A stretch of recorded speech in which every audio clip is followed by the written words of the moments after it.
This is Cruise Radio. I cruise a lot, and I always sail with travel insurance. You should, too. Get a free quote today at tripinsurance.com. Here we go. Broadcasting from the tripinsurance.com studios in Jacksonville, Florida. This is Cruise Radio. Last month, Tom took a 3-night cruise aboard Celebrity Reflection. It went out of Port Everglades. It went down to Key West and Nassau and back to Florida. He joins us on the line to talk all about it. How you doing, my friend? I'm doing great, Doug. How are you? Good. Excited to hear about this 3-night sailing, and we'll get some pre-cruise thoughts before we get to the ship, which brings the question, you're up in Pennsylvania. What made you want to come to Florida just for a 3-night cruise, and why Celebrity Reflection? Yeah, well, I'm excited to talk to you about it, Doug, and this one was very last minute. I travel every year down to Florida about this time of year to pick up my mom, who's a snowbird, and bring her back to Pennsylvania for the summer. So I knew I was going down that way, and I thought, let me just take a quick look and see if there's any quick cruises I can grab while I'm flying down. And I saw this really great deal on Celebrity Reflection. I've never been on Celebrity before, so I thought, hey, you know, what a nice way to try them out on a quick 3-dayer.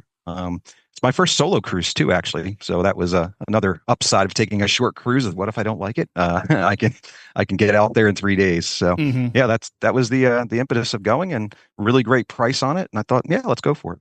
Did you have any hesitation going on your first solo cruise?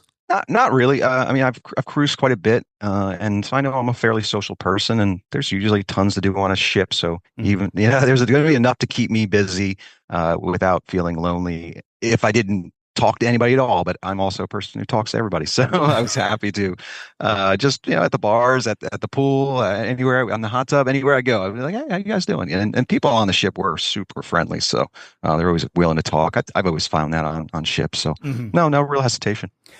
Any pre-cruise time in Port Everglades before you sailed? I got there the night before, so flew in that evening and caught the shuttle over to the hotel. I just had a cheap hotel that I was staying at. I pretty much picked it because I knew they had a shuttle that would pick me up at the airport. Kind of funny because when I got on the shuttle, I see a sign hanging that says, make sure you book your cruise port shuttle first thing when you check in. And I was like, you guys have a cruise port? Because I hadn't thought about the transportation. I figured I would just take an Uber or a Lyft. And they're like, yeah. I'm like, what's it cost? It's free. I'm like, even better. Yeah. Turns out that I had my transportation hooked up just from staying at that hotel. So I got into the hotel, went to bed. Next morning I got up. I took a run, for about an hour and a half run around a little green belt that they have down that way. And that was it. Came back to the hotel, showered, jumped on the shuttle, and I was over to the port. Do you mind giving that hotel name with the free shuttle? It was a Red Carpet Inn. Okay. I've actually stayed there many times. Yeah, right there just past the interstate. Yeah. It was great. Yeah, I didn't realize I had a free shuttle. That's good to know if I ever am down that way again. Let's talk about the embarkation here. So you make your way to the port. How was embarkation, and how long did it take you from the curb to the ship? So I had a arrival time set for 11:30, but the shuttle that turns out was free from the hotel was scheduled to get me over there about 10 a.m. or so. So I was like, well, we'll see what happens. But got in, no problem, quick over there, no traffic really. Got off, walked right in. It was easy breezy, run right through, maybe about 5 minutes or so to get through the security and the check-in. And I was over to a holding area. They have, I got to really appreciate the Celebrity, even the port. They keep it really nice. Very large, comfortable couches that they have arrayed in that holding area. They kind of group you together. So I was in, I think, the third set of couches, the third group. They hadn't started letting anybody on the ship just yet. So even though it only took about 5-10 minutes for me to get to that holding area, it was still about 10:45. So another half hour or so till they started boarding until I got on the ship. But turns out that was perfect amount of time for me to sit there, go through the app, and check out the safety videos and get that taken care of. And they did a little verbal briefing to us in the waiting area. They had some free water there if you needed it. But yeah, still, even though I was early, I was able to get on board without any problems. Yeah, they built Terminal 25, I believe, back in 2018 when Celebrity Edge came out. Was it that terminal where you go up the escalators when you go in, or was it a different terminal? I believe that would be the one. It was my first time at Port Everglades, so I'm not 100% sure, but yes, there were escalators right up when you came in the entry, so probably. Yeah, it's a very efficient terminal there. So you make your way on board Celebrity Reflection. What were your first impressions? the entry onto it is on the outer walkway of the ship on, I think, deck 5. And as soon as you get to the end of that gangway, they have signs and they're pushing you either direction to get to your muster station to do the check-in. So my first impression is go to your muster station, which I didn't do. I wanted to go to my room. Carried my one suitcase on board, so I wanted to go up to the room, and I knew they would let you drop your bags first thing, even if the rooms aren't quite ready yet. So went, found my room, and then I had a mission. I wanted to find the restaurant reservations table because I had a package. I wanted to get some reservations taken care of.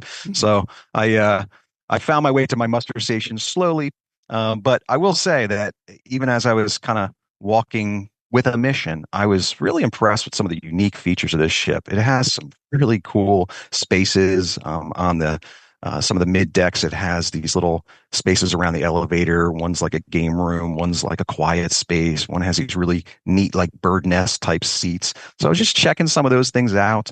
Went up to the lawn up on the top decks there to see the grass at sea, and just check out some of the things. And if anything, what really was kind of neat was the artistic features of the interior of this ship really do stand out. I mean, all ships have artwork, but I would call it crazy interesting, where they're eclectic maybe, where you just find these really neat little art pieces that maybe you just don't see on other ships, and even in places you don't necessarily look for it, but they're small touches. Like people sometimes will talk about the bathrooms have hand towels, which is a nice little, feature. But have you heard about the riddles that they put above the urinals? You're at a urinal, they have a riddle, a different riddle at every urinal. You sit down to eat at the restaurants, and they have quotes at the top of the page. And I just like little touches like that are just really neat. And I don't know if that's just celebrity reflection thing or a celebrity thing, but this ship in particular impressed me with some of the artistic features. Yeah, when the Solstice class first came out, gosh, we're talking about almost 20 years ago, like 2008, I believe, 2009. That fell into like maybe number 4 of the class. And for the first time, it felt like the atrium, the elevator banks, and just kind of that whole area in general felt more like a contemporary hotel lobby instead of your typical giant cruise ship, Yeah, it does. It has a bit of a cozy feel to it, a stepped up feel and look to it. It really is a nice ship. And like I said, it's a fairly old ship, but you wouldn't really know it. It has some class to it. So you make your way to your stateroom. You mentioned you drop the bags off, but once your stateroom is ready and you're able to go in there and kind of get settled, what did you think of the stateroom for the 3 nights? What kind did you book? And yeah, just break that down for us. Yeah, this is the first time since I think I was 12 years old that I had an interior stateroom, but I figured, it's just me. So how much space do I need? How much time am I going to spend in this room? And I was kind of impressed with the amount of space. No cruise cabin is huge, but I felt like it did have a few extra square feet than what I'm used to. The bathroom even seemed to have a little extra square footage in it than what I've experienced recently. I really liked some of the storage spaces in this room. It had cabinets above the bed, which I thought were really nice, extra space to put some items. Again, some nice touches, right? The room has 2 robes in the closet, even had an umbrella in the closet in case, I suppose, we hit some bad weather. So that was nice. You had the mints on the pillow every night, the turn down service in the evening. I even found a free canvas tote bag in one of my drawers. I'm like, well, that's very nice. And I really enjoyed that. Some of the older, because it's an older ship, there's no USB plugs in there. And there's really just the one set of plugs on the desk area. But I knew that going in. So I brought my European adapter, and I brought my plug extenders, and I brought my 10-foot charging cord for my phone. And that was not really a problem. I would say the one upside of an older technology ship is that there's no need to put your key card in that slot by the door to get the power to come on. So I do appreciate that. If I had maybe 2 complaints, one would be, and it might be just where my room was located, but there was a rattling noise in the bathroom, which I assume was from the engine, causing a little bit of a shake, and the glass doors on the shower would just rattle a little bit. But again, I didn't notice it unless I was in the bathroom, so not a huge problem. Maybe if you're a light sleeper, that might bug you. And then for some reason, there's no clothesline in the shower, which I'm kind of used to hanging my swimsuit in there. So I was like, oh wow, they don't have that old school clothesline in there, but yeah, whatever. What deck was your stateroom on? I was on deck 10, but I was in a room that started with 11, so it messed me up every time. But it was deck 10 with a room starting with 11. Okay, so you aren't too far from the Ocean View Cafe, the buffet on Celebrity Reflection. What did you think of the food, and did it ever feel too crowded? So I was really surprised. I'm used to the linear setups of the buffets on some of the larger ships, and this is a decent sized ship, but it has that more island style setup, and it surprised me in how small the footprint of the food service area was, but in a good way. You didn't have to walk like forever to check out like what do they have down there? What's in the next bay? It was all in a very self-contained area, but it flowed very well. I never felt like it was I had to elbow people out of the way to get to the different entrees. I was very impressed with the selection that they seem to have a nice rotation of foods every day, every meal. Good quality food. Everything I had was really tasty. I thought it was a nice touch too that there was always something special being offered. Whether that be, I think the first day they had a donut display, all kinds of different donuts. One meal they had a chocolate fountain going. Another meal they had a cocktail shrimp station. On Mother's Day, because this cruise did happen over Mother's Day, they had a special Mother's Day cakes display and all kinds of little cakes to try for Mother's Day. So the little touches like that, I really was impressed with. And as far as and also the hand dipped ice cream, can't forget that they had rotating flavors of the hand dipped ice cream available for you there. As far as crowding, I there was times at peak where there was always seats available, but as a solo, and maybe it's just a bit of a solo problem. Finding a table where I don't want to take a table for six, it's just me. I want a table for two, but all the tables for two are typically along the windows, and all the window seats are almost always taken. So I felt like I was struggling sometimes to find a seat for myself. The other thing I had to get used to was, okay, I'm about to go for a second plate. How do I make sure they don't clear up my silverware and my drink while I walk away for 2 minutes? Right. And only one time did somebody end up sitting in my seat while I went to go get a second plate. But other than that, I honestly thought the buffet was very good. The flow of it was very good. The only thing there was only the one bar in there for drinks. I don't know that I noticed any drink waiters moving around at any time when I was in there. Some of the other boats I've been on, they have those little mini pop-up stations where you can get a quick drink or a soda or something like that are out in the seating areas. But this just seemed to have the one main bar in the buffet. So maybe that's one thing that was at peak times could be a little bit of an annoyance trying to get a drink standing in line. One thing I remember about this class of ship is how beautiful the main dining room is. What time dining did you have, and how was your experience in there? I mean, I know it was only 3 nights, so did you eat in there, or did you do like specialties? I did both, which is going to make me sound a little bit like a glutton, but I wanted to try it out. I want to at least say I experienced as much as I could on this ship. So I did have anytime dining, which worked out pretty well because I was able to just work that around having scheduled some specialty dinings. So yeah, anytime dining. I found that the service in the main dining room was very quick. They were very, very good to me. Very tasty food. I had no complaints. Good selection every day. It seemed to rotate. So you had something new on there every day to look at, give a try. I actually, again, the small touches, right? The things that set them apart. That their bread comes out and it has a set of 3 dips that comes with it. And every day the dips were different, so you can always look forward to something special every day when you go in there. But sometimes I may have just had an entree, or maybe I just had a soup or a salad and a dessert. But I wanted to at least give the main dining room a try, and they accommodated me really well as a solo. Try to give me some good seating. And usually they could, even though I would just walk up, they could get me seated right away. Did you typically sit by yourself in there, or did you join a table? Honestly, they never asked me if I wanted to sit with anybody else, but they just sat me by myself, and that was fine. I would usually, if there was someone next to me, I would chat them up a little bit, but most times I was kind of in and out of there pretty quickly, so it didn't bother me that I would be at a solo table. And what specialty restaurants did you do, and what did you think of them? So I did 4 of them, and the reason being, I had over, I think it was Valentine's Day, they had a special running where they were discounting an unlimited lunch and dinner package, unlimited lunch and dinner at specialty. I'm going to say though that it is somewhat limited, which was a little bit of a disappointment for me. So I could not find this information when I went to book it, but it said unlimited lunches and dinners, and I knew from experience, well, they're not always open for lunches. When are these restaurants going to be open? And what I could find online pretty much said that a lot of times they're only open for lunch for sea days, and there was no sea days on this cruise. So I was like, okay, well, but then I also found that the sushi place was open for lunch every day. So I thought, okay, well, if nothing else, I can grab some sushi lunch as well. First day, the porch was open, and that's up on by the lawn.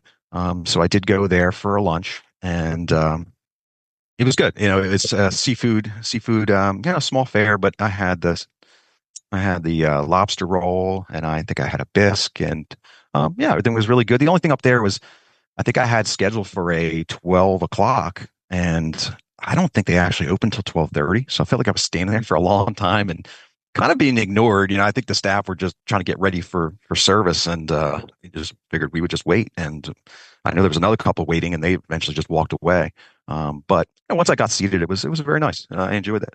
Where is the porch located? Is that up on the lawn club area? It is. It's off to the one side. I'd say it's opposite of where the what is the other one called? The Lawn Club Grill. That's what that one's called. So it's sort of opposite of that. It's just real small. You could almost miss it because it's really really kind of small. But it was great. It was a nice little lunch up there. And where else did you eat? I went to on my first night. I went to Murano. That's their French restaurant, and I'm going to say, Doug, this may have been the best meal I've ever had on a cruise. It really was top notch. I enjoyed every part of it. I had a really great ceviche. They made some lobster right there at the table side, which was in an excellent cream sauce. Everything about that meal was just really top notch. I would go back to that one many times over if I could, because it was excellent. Did you do Tuscan Grill? I did do Tuscan Grill on the final night. Also very good. It was they put me on that window seat, which was great to look off after the ship. The food I had a nice steak. It was very good. The service though, I felt was a little bit slow. And I got to a point where I was like, you know what, I'm full. I don't know much longer they're going to make me wait for this dessert. And I was like, I kind of ducked out at that point, but nothing against the food. The food was great. I don't know why they seemed like to be running a little bit slow that night on the Tuscan Grill, but being a solo with extra time, what do you do? If there's not someone next to you that you can talk to, and there didn't happen to be anybody next to me in that case, I was like, well, I feel like I'm just staring out the window. I could maybe go do something else right now. What did you have in there at Tuscan Grill? I had a steak, and it was very good. They cooked it perfectly. Very vast menu. It was quite a bit to pick from. I know they had flatbreads. I know they had antipasta.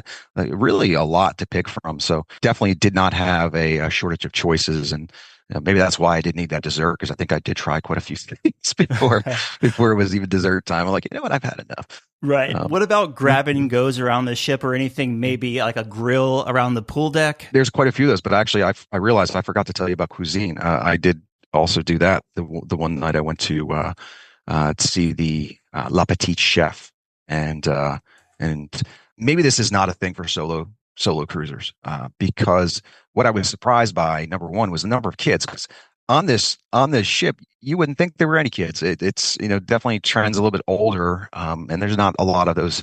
There's no water slides or things like that for kids on this ship. The tables around me were all people with toddlers. It made sense because it's going to be very entertaining for them to see the live action video happening on top of your food and on top of your table. But it meant everybody around me was kind of trying to entertain a 2-year-old. So there wasn't a lot of people for me to talk to. And everybody eats at the same pace because we're all watching the same show at the same speed. So I was like, okay, this is, I spent probably an hour 45 in there, and man, I could have ducked out of this in a lot less time if I was eating at my pace and not waiting for the show to finish. But it was enjoyable. It's one of those things you say, hey, you want to try it once. The food was great. The show was entertaining. Maybe it's not perfect for solo travelers. As far as other options around the ship, yeah, there were quite a few. There was the Spa Cafe, which is open usually for light fare, midday, breakfast and midday. It had some nice little salad type things, some lighter fare. That's off the solarium. I had a really excellent item. It was a bagel with peanut butter and banana slices and blueberries and some shredded green apple on top of it. Nice. I bit into that. I'm like, whoa, this is next level. I'm doing this one at home. There is the Cafe El Baccio, which is down in Deck 5. It's like a little coffee shop, but they also have little bites to eat, little pastries and finger foods that you can grab during the day.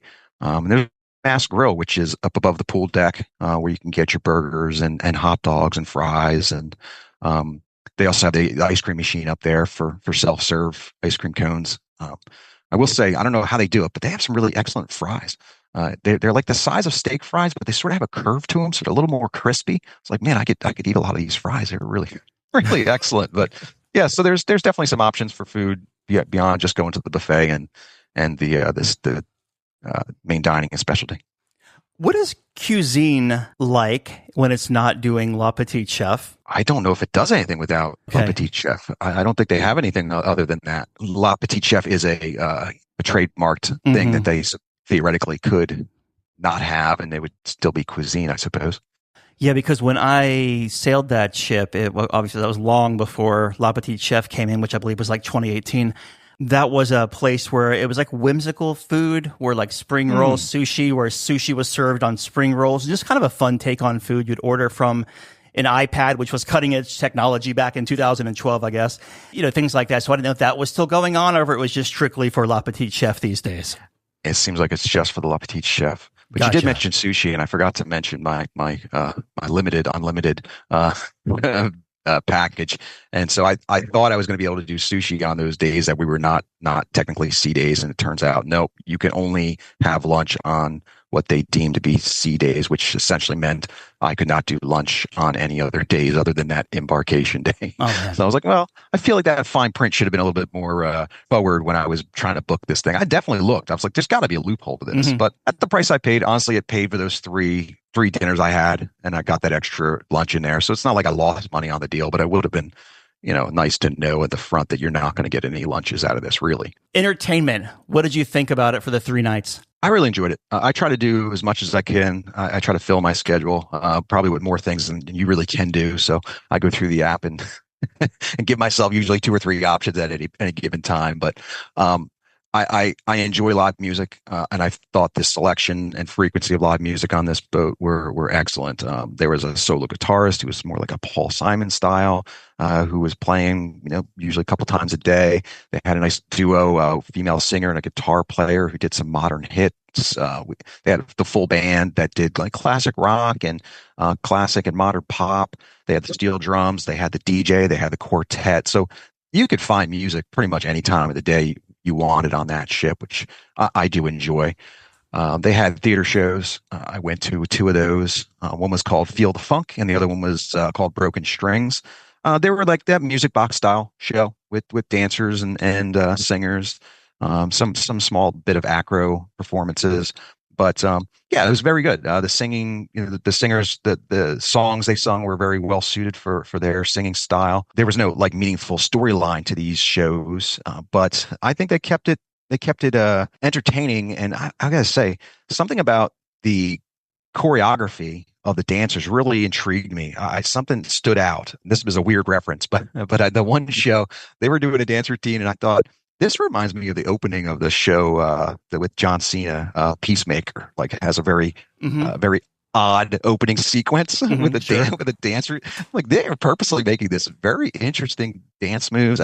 I'm not a dance expert, but I've seen enough of these shows to go, they're doing something different here, and I actually really like it. So I enjoyed those shows. I know there was an illusionist. I know there was a comedian. I didn't make it to those shows, but I certainly know that they had them available. Trivia. I did lots of trivia. I try to hit those up. I actually really enjoy that they had the trivia typically on screen, because sometimes there's a bit of a language barrier with different international staff where you're trying to understand what they're asking, and it's up on screen like, oh, I can just read it for myself. And so I enjoyed that. There was one music trivia in particular that was excellent, because not only did you have to name the song, but they also wanted you to name the artist, and then also the date it was released. Man, I could usually get about 90% of the time I can get the song and the artist, but what year was it released? Wow, that's really hard. So they made it fun and interesting. I enjoyed that. I saw a movie when I was on board, which and I see a lot of movies in my normal life, so I was surprised to see a movie I'd never seen before. It was a fairly recent one called One Life with Anthony Hopkins. It was really enjoyable. I did pool aerobics. I went to the silent disco, which was great. I saw games and challenges happening every day. There was something going on, usually in the up on the pool deck, up down in the atrium area. I saw a big inflatable cornhole game they were playing. I saw some game show style shows happening. So definitely a lot going on. There's plenty of shopping and artwork available. I did go to a solo meet and greet that they had on the first night. I got to say it was a little bit of a letdown though, because there wasn't that many people that showed up to it, and the staff were just like, "Okay, you guys are here to talk to each other. We'll see you later." And then we started talking to each other, and then a few minutes later, there's staff in there, be like, "Hey, we need you guys to move because we got to set up for the next thing." It's like, okay, well, this wasn't such a great meet and greet, but thank you. But yeah, I felt like there was definitely things to do throughout the day, and I tried to enjoy as much of it as I could. You did more on a 3-night cruise than I've done in my past 10 cruises. Well, I was trying to experience it. I wanted to see what celebrity had to offer. No, that's amazing. I love it. All right, so celebrities casinos are non-smoking, so we'll skip that. And we'll have to skip sea days, too, because you didn't have any on this one, as you mentioned with the whole dining situation there. So we'll talk about your ports of call. You leave Port Everglades. What was your first port, and what did you do there? The first port was Key West. It's a port I've never been to, so I was kind of interested to see it, but do it quickly. There wasn't a ton I wanted to do, but I did get off and I took a run, and I ran past sort of some of the things people tend to want to see. So I saw what's the house that has the cats in it? The Hemingway house. Thank you. I ran past that. I went to the southernmost point, ran past that, got my selfie. Just tried to see it while I was out for a run and enjoy, some of the architecture and some of the sites that are there. But I didn't stop to have a drink or eat anything. I know there's some great key lime pie and some lobster rolls you can get, but I already paid for all the food on the boat. So I was like, I'm not going to do that. Yeah. So and then probably on my way back, I realized when I was nice and sweaty, I'm like, I probably should buy a souvenir though. So I did find myself walking around one of the souvenir shops that was close to the port. And went back on board and back to the fun on board. There you go. All right. And then you went to Nassau, Bahamas the next day. How was your day there? Turns out I had been in Nassau 3 months earlier. So when we got there, I was like, I don't actually think I want to get off. And I did notice that there was a Margaritaville at sea in port. There was a Princess ship in port. There was a Carnival ship in port, and there was a Royal Caribbean ship in port. And here we come in port. I'm like, you know what? I don't think there's anything I really need to get off this boat for. So I ended up staying on board. So when you said I skipped the sea days, but I turned that into a sea day for me. I enjoyed on board. I went to the pool. I checked out the solarium. Spent some time in the hot tub. I ran the stairs. I found their gym didn't have a stairmaster. I did go to the gym the day before, but they didn't have a stairmaster, low ceilings. But I wanted to do some stairs, so I actually ran the stairwells of the ship. Honestly, it was nice because people got off board, so I was able to really enjoy some of those areas that do get full, typically, like the pool deck, and just had a good time while the ship was a little bit less full. Yeah, I was going to ask, because it was Nassau, did you find a lot of people did what you did? I'd say it was probably 50-50. I definitely could see people coming back, and even in the morning, seeing a lot of people with their gear getting off or heading down to get off. Mm-hmm. So there's things to do. I will say that I probably got 2 to 3 emails a week leading up to the cruise trying to get me to buy a day pass over at the what do they call it? The Royal Beach Club, their private beach club there. I would venture to guess a lot of people did take advantage of that. It's right there. Mm-hmm. I mean, it's really, if you want beach, this was probably a good chance to get it. Yeah. But I was like, I said, I was just there 3 months ago. I didn't need to go to the beach, so I enjoyed the pool. Not sure if you noticed this, but at the new port area, at the end there's a pool. And if you buy food and drinks there, you can use the pool for as long as you want. You just, food and drink is required. But yeah, bring your towel and enjoy their pool right there at the pier. I did not know. I saw the pool. Mm-hmm. And we walked past it as we were going to the free beach. The free beach. And I'm like, wonder what that is. When did I get into that? So that's good to know for my next time. I might check that out because that did seem really, really convenient. You make your way back to Everglades. How was debark? It was fine. I should have noted that one of the things I like, and I know a lot of people gotten used to the apps, but they still do the print daily planners in the rooms, and it really worked out for me because on day 2 I happened to be flipping through it and I saw a call out for airport transfers, and I'm like, well, that's great because I hadn't really thought about.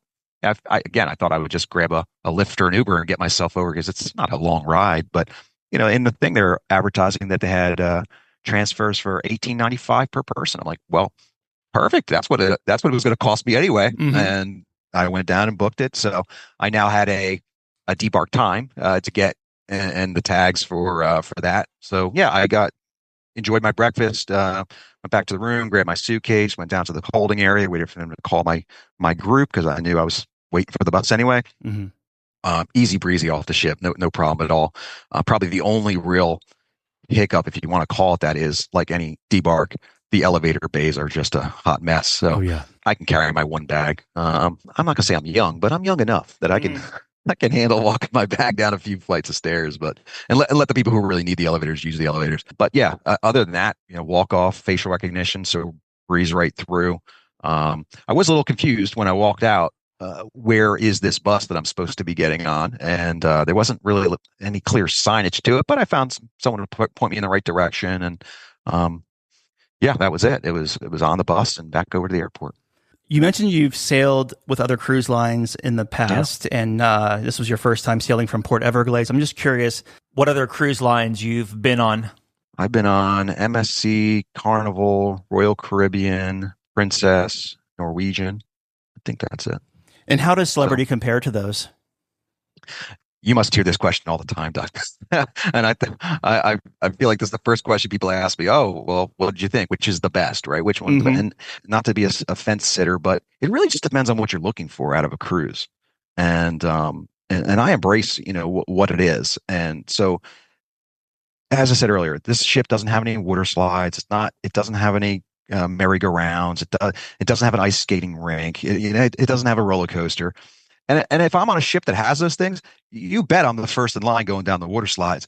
But that's fine. That's not what this ship is. This is little bit more laid back, a little bit more reserved. Mm-hmm. But the people were super nice. I felt like everybody I talked to were very loyal to the brand. I mean, they're multi-time cruisers on Celebrity and loved it. And there are those little perks and things that I understand. I understand why people would like it, and I did enjoy it. I would cruise them again, especially at this price point. And I got a really good price on it. But yeah, I think you just have to know what you're getting into, what type of cruise this is going to be, and be okay with that. So you mentioned that at that price point, so the value was there for the price you paid. Yeah, definitely. It was sort of last minute buy, so it was heavily discounted. And the drink package was included. I didn't mention this earlier, but if I had a complaint other than that little misleading about the free lunches and dinners, it was the drink package that came with it. It was the basic drink package, which covered drinks up to $12. Mm-hmm. And I don't drink a lot. I might drink a dozen times in a year when I'm not on a cruise. So it's not like I have my favorite drinks or anything like that. I like to go to a bar, open up the menu and say, oh, that looks interesting. Let me try that. Ooh, let me try this. Mm-hmm. Everything on this ship, though, you open up the menu and nothing is $12. Everything is an upcharge above that. You can get drinks. I mean, I'm fine. I give you a Malibu and a Diet Coke and I'll be fine. And I'll admit I don't drink beer. So maybe this is not a problem if you're a beer drinker. Mm-hmm. But if you want mixed drinks, you're going to pay an upcharge if you're trying to buy something that's out of the menu. You want to go to the martini bar, nothing at that martini bar is less than $19. So I was like, I feel like I bought a drink package so I could have drinks, and now I'm feeling like you're advertising everything everywhere I look that has an interesting drink I want to try. I got to pay an upcharge for it, so that I didn't love. But then again, if you're a loyal member, returning cruiser with Celebrity, I know they have like drink hour, happy hours where drinks are free for their patrons. So yeah, there's like little trade offs like that. But again, small thing. I certainly had a good time. I could deal, like I said, with my own little mixed drinks and upcharges here and there where I felt like I had to try out a Bananas Foster martini, something like that. I only drink Tito's and soda. Boring, I know. But if I wanted to get that, I could under the drink package then? I think so. I mean, as Okay. long as Tito's was, under $12, I suppose. But Okay. like a Malibu was included. That one I found out. I'm like, all right, cool. I like Malibu. Put some Diet Coke in it, and I'm going to be fine. Mhm. But yeah, if I ask for a blue Hawaiian, it might be an extra $2. Right, If yeah, it- yeah. If it. So again, I'm not much of a drinker. I just like to try different combinations. Sure. And it's like this on the menu sounds cool. Can you make this for $12? No, I cannot. It's like, okay, well, I guess give me a rum and Coke and I'll be okay. Fair enough. We usually ask right here first-time tips for the itinerary or the ship, but I'm curious if you have any first-time tips for a solo traveler. I would say maybe like this, take a short cruise, right? So even if you hate it, it's only a couple of days and you could survive it. Maybe not your first cruise. Like you should probably have cruised before and understand like what you enjoy in a cruise and whether or not you can enjoy those things if you're by yourself.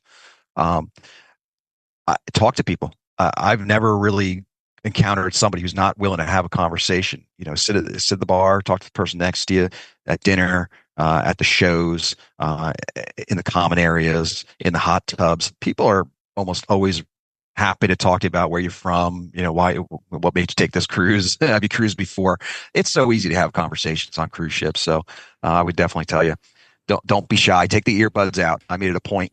No earbuds. We're talking to people. We're here to have a good time and be social. We're going to talk to people. You know what? This last cruise I was just on, I made it a point. I'm very bad about, because when I cruise solo, I use my phone as kind of a security blanket sometimes, probably more than sometimes. But I made it a point on this last cruise to just be in the moment. Put the phone in my back pocket as I'm transiting from my stateroom to the dining room or the bar or wherever I was going, and I actually talked to some people, and it was like one family I talked with just kind of chatted, and they were from Idaho, and they were from the same place that I camped for 2 weeks in 2021, from that same area in Idaho. It was just so random, and if I had my phone out and not being in the moment, that I would have never had that conversation. Exactly right. I mean, you're on a cruise. To each their own, right? If all you want to do is lay in the sun and check out, you could do that too, right? There's actually an entire deck on this ship that we didn't talk about, but it's a solstice deck that's up on the upper level that is quiet. I don't think you even get a waiter up there. It's just loungers. You could sit up there and no one will bother you at all. It was like a ghost town, but it's really what you're looking for. What kind of cruise do you want to have? And again, if it's a first time solo, I hope you've cruised before and know what you enjoy about cruising, and then you can make that decision. Can I do that? Can I enjoy this if it's just me? I am curious because one of the most popular spots on these celebrity ships on pretty much this class and the Edge class is the Sunset Bar and Grill. What did you think of that? The Sunset was nice. I kind of went back there a couple times. The bar is kind of small though, but there is really neat spots to sit. And depending on how the sun's hitting, it could be quite comfortable or quite hot. I actually really enjoyed this Sky Lounge, I think it was called, which was off the one end of the pool deck, and it was a very big open space, nice glass windows along the side, nice big bar in there. They'd often have entertainment in there. That seemed like if you don't want to be in the sun, that was a great place to be. But yeah, that Sunset Bar was nice too, and good atmosphere back there. Maybe something about that grass. You were close to that grass. It just feels a little bit different. Yeah, for sure. Looking back, what was the biggest highlight of this cruise for you? I would say a couple of things I really enjoyed about it. Number one, I gotta get a shout out a little bit about their app. And I don't know if this is typical for them or not. And there's pros and cons of any of these cruise lines apps, but I think it was 7 days before the cruise, the entertainment schedule was on there. I could start looking ahead and know what things I wanted to try out, what things were being available for this 3-day cruise. So I was already planning before I even got to Florida, and I really appreciated that. What I didn't appreciate was every time I tried to use the back button on my Android phone, it would close the app. So I was like, I got to figure out the navigation of this thing. But other than that, the app really I found really excellent. And I would say this for anybody trying out Celebrity, I think you should embrace the dressing up. They have, that they have a little bit of a higher standard for the dining rooms, and I was all for it. I enjoyed bringing a couple of different dress shirts and pants, and I probably brought too much, honestly, for a 3-day cruise, but I wanted to have options, and I enjoyed that. I enjoyed just feeling a little bit sharper, and just enjoyed the calm of it. It just seemed like a very laid back, calm ship. I enjoyed trying something new and trying to see what Celebrity had to offer. We've been talking with Tom about his 3-night cruise on Celebrity Reflection. Tom, it was great talking to you, my friend. And as always, thank you so much for sharing your vacation with us. Hey, thanks for having me on, Doug, and really enjoy what you do. Just back from a cruise? Let's talk about it. Email Doug at cruiseradio.net. A big question we get at Cruise Radio is, how do I know if I need trip insurance? Simple answer. If you're getting on a plane, taking a road trip, or getting on a cruise ship, you need to have travel insurance. Hey, it's Doug Parker from my friends at tripinsurance.com. Not only does tripinsurance.com protect your vacation investment, but it also gives you peace of mind in case anything were to go wrong on your trip. How do they do it? They offer 3 different types of trip insurance policies. Good, better, and best. One policy for every vacation budget. But it doesn't just stop there. They're up to 40% lower when you shop around on other comparison sites. Plus, tripinsurance.com offers 24-hour customer support before, during, and after your trip, online claims assistance, and travel alerts to let you know what's going on at your destination. But find out for yourself. Check out tripinsurance.com. Have a tip or a lead on a news story? Let us know. Email tips at cruiseradio.net. We always enjoy fielding your listener questions. You can send them in. Comments at cruiseradio.net. On deck today is Dan Skilken from tripinsurance.com to answer your questions. Hey, Dan. Hi, Doug. Thanks for having me on. Jumping to the first one comes to the abrupt shutdown of Spirit Airlines shutting their doors early that Saturday morning and leaving a lot of cruisers either stranded trying to get home or trying to get to their ship. How would a travel insurance policy help here? Well, if they were already on their trip and we're going to have trouble getting home, any travel supplier, like an airline, is covered under every travel insurance plan that I know. So everyone that would have been in that situation and had travel insurance, they would have gone ahead and purchased replacement flights to get home, and then would have been covered. And you're typically covered if you're buying replacement flights. You're typically covered in the same class of service that you were in, originally scheduled to fly in. Now, if you already had a travel insurance plan and had covered your Spirit Airlines airfare in your trip cost, and Spirit went out of business, you were also covered for bankruptcy of a travel supplier, and the travel insurance would have covered you on the loss. But it's unclear how many of those passengers, when they shut down, are actually going to get their money back. Anything that the airline doesn't reimburse you for is eligible to make a claim for it. So getting home would have been a problem. If you were trying to fly out and you were at the airport and then discovered that Spirit had just gone out of business, you would have also been covered for the extra cost to buy an airline ticket to get to the boats. You would have been covered as long as you had travel insurance. If you don't, wow, that would have been a problem. So my first piece of advice to everyone is that if you're taking a cruise, do not forget to include your airfare in your trip cost, in your declared trip cost, so that you're covered in the event of something like this happens. I have to tell you, Dan, flying to San Diego a couple of weeks ago, I was flying from Jacksonville to Dallas and onward to San Diego. The flight crew timed out at DFW. The airline put us up at a Super 8, but then I realized I have travel insurance. So as you always say, you don't have to take the airline's accommodations. So I booked the Grand Hyatt there in Terminal D at DFW, and I spent the night there. Boarded the next day. I didn't have to take that Super 8, and I was right there at Dallas. So travel insurance saved my butt once again. Doug, this is a very good case for why having travel insurance makes a lot of sense. First of all, the insurance companies don't care that the airlines offered you a voucher. You have coverage under the travel delay portion of your policy. You have coverage for that to pay for a hotel. There's typically a limit. It might be $300 a person in the travel insurance plan that will cover the cost of the hotel right there at the airport. And so it makes a whole lot of sense.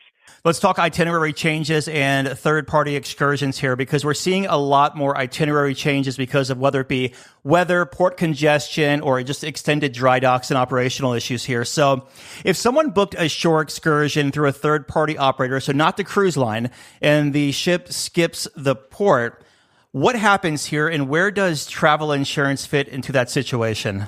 Doug, if you've prepaid for shore excursions and you included those in your declared trip cost for your travel insurance plan, if there is a change of itinerary, which is considered like a travel delay, the travel insurance will cover the loss on those shore excursions, which is nice because then you've got an opportunity if there's a new port or something like that you could book something new through the cruise company and you'll be covered for your loss.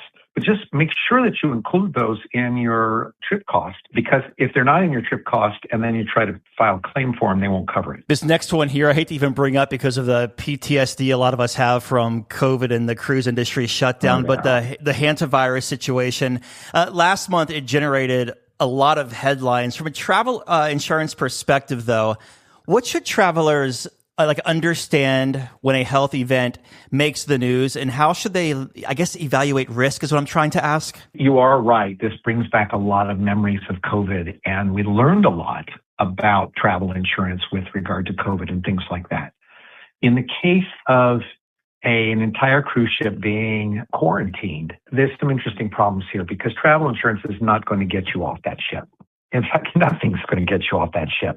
If the whole ship is quarantined and it's floating out there, the only thing that travel insurance is going to ultimately cover is the extra cost of your airfare because you missed your flight when they finally do dock and they let you off the boat. But who knows how they handle transportation at that point, because they were still isolating a bunch of passengers. And that is an incredibly rare event.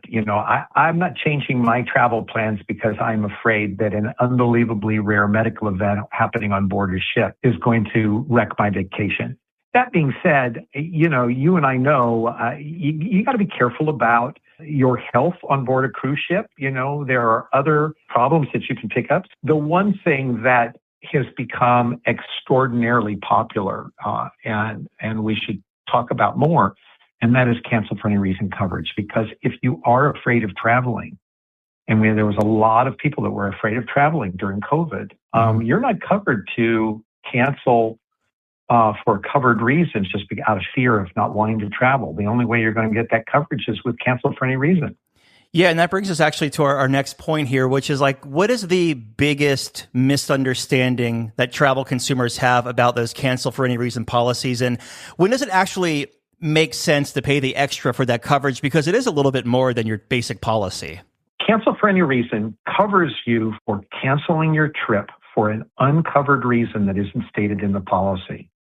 So if you cancel for a covered reason in your policy, your regular policy is going to pay 100% of your cancellation penalties. But what if you just decide you don't want to go? And that is, in fact, an uncovered reason. In that particular case, if you have a cancel for any reason policy, it'll pay 75% of your cancellation penalties. Those are quite popular right now because of what's going on in the world. Wars break out or problems happen. We've seen a lot of people who didn't want to fly through the Middle East. They just changed their mind on not wanting to travel, and they can invoke the cancel for any reason policy. The other interesting thing about cancel for any reason policies in the cruise market is that you bought your cruise from the cruise company, but you wanted to book your own tickets because you could save some money or have a little bit more control, or you wanted to take a few extra days before or after the cruise. And so people buy their own airline tickets. If the cruise company cancels a cruise, you're not covered under travel insurance as a covered reason for cancellation because the travel supplier canceled the cruise.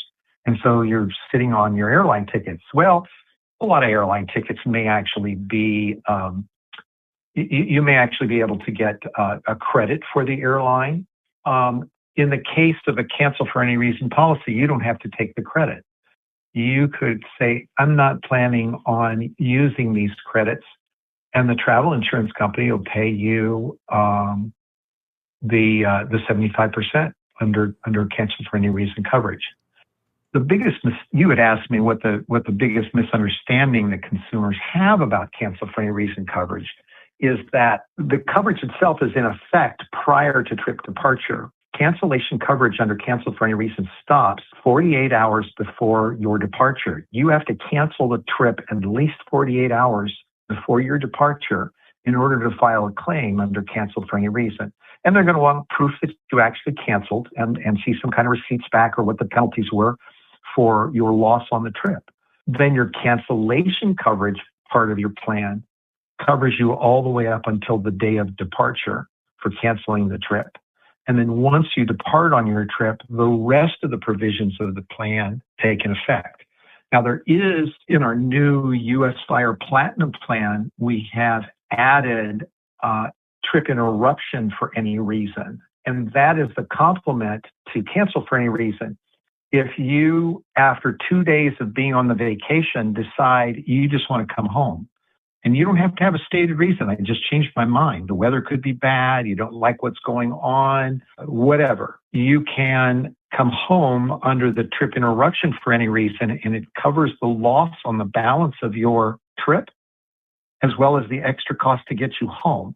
So that's a really nice feature, and that was added in. And both of those, the cancel for any reason and the trip interruption for any reason, are included together in that U.S. Fire plan at no extra cost as long as you're buying the plan within 20 days of making your initial trip deposit. Well, wrapping this up with a big bow tie here and looking at everything that's happened so far this year, like airline disruptions, health events, itinerary changes, what else, like weather-related issues, I guess. What's the biggest single mistake that people are still making when they buy travel insurance? Doug, I'm going to say there are two mistakes. The first one is not shopping around. A lot of people buy their travel insurance from the cruise company. It is a commercial plan, and it does not provide you the same quality of coverage that you can get from a third party insuring the cruise. You're not required to buy the insurance from the cruise company ever. That's against the law. Nobody can bundle it with a cruise and give you a discount. That's against the law. And your travel agent can't refuse to sell you a cruise unless you buy travel insurance. That's against the law. So let's be honest. You can book the cruise and then shop around for the travel insurance because you're going to get a better deal and you're going to get better coverage. Particularly if you go on a comparison site like tripinsurance.com where you can compare side by side, because the rate tables from different companies target different target markets, different age brackets, older travelers, younger travelers, or lower trip costs or higher trip costs. We've got some policies on our site that are targeted for very expensive trips that give people a very good value on travel insurance if they just shop around. So that's what I think is the biggest mistake that people make. The second one is waiting to buy. We get a call from somebody that's a week out from their cruise, and they're worried about a hurricane that's already been named, and they want to buy travel insurance. Or my wife just broke her leg, and we want to get travel insurance so we can file a claim, and it's too late. You cannot file a claim for a known risk, like I already have broken my leg, or I already know that there's a hurricane coming. So buy your travel insurance within, generally speaking, it's 14 to 21 days of making your initial deposit, dependent upon the insurance you're buying, because you're going to get a better value. First of all, you're going to get better coverage for hurricane and a pre-existing condition waiver. You're going to be eligible for a cancel for any reason policy if you want it. Just you book the trip, now turn around and go get the travel insurance. And if you buy U.S. Fire on our site, which is very unique, you don't have to insure the total trip cost up front. You can insure your trip deposits. So if you put down $500 on the cruise, declare that for your trip cost for U.S. Fire. This is only for U.S. Fire on tripinsurance.com, and buy the travel insurance within that 14 to 21 day period of time.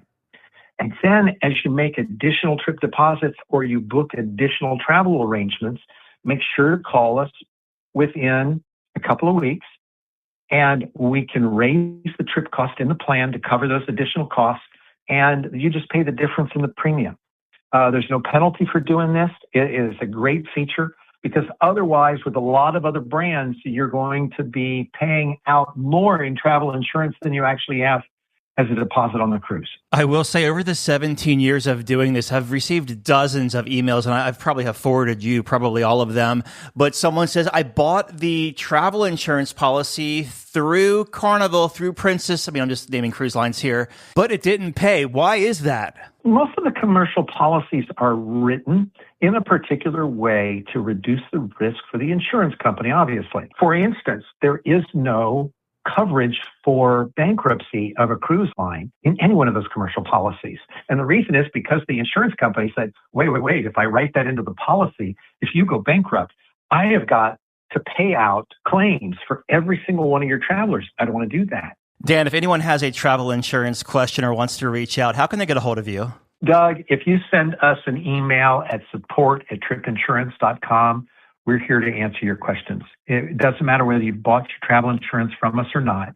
We're always here to help and would be thrilled to hear from you. All right. Dan Skilken, president of tripinsurance.com. Dan, always a pleasure speaking with you, my friend. And thanks for tackling these questions for us today. Doug, thank you for having me on, and everybody enjoy your cruises this summer. All right, Dougie, let's see what we got for you, buddy. Cruise Radio is produced at the tripinsurance.com studios in Jacksonville, Florida. Get cruise news, ship reviews, and money-saving tips every Thursday on Cruise Radio. If you've enjoyed this episode, please subscribe to the show. If you want to help spread the word, give Cruise Radio a 5-star review. Find Cruise Radio where you listen to your favorite podcast or online at cruiseradio.net. I'm your announcer,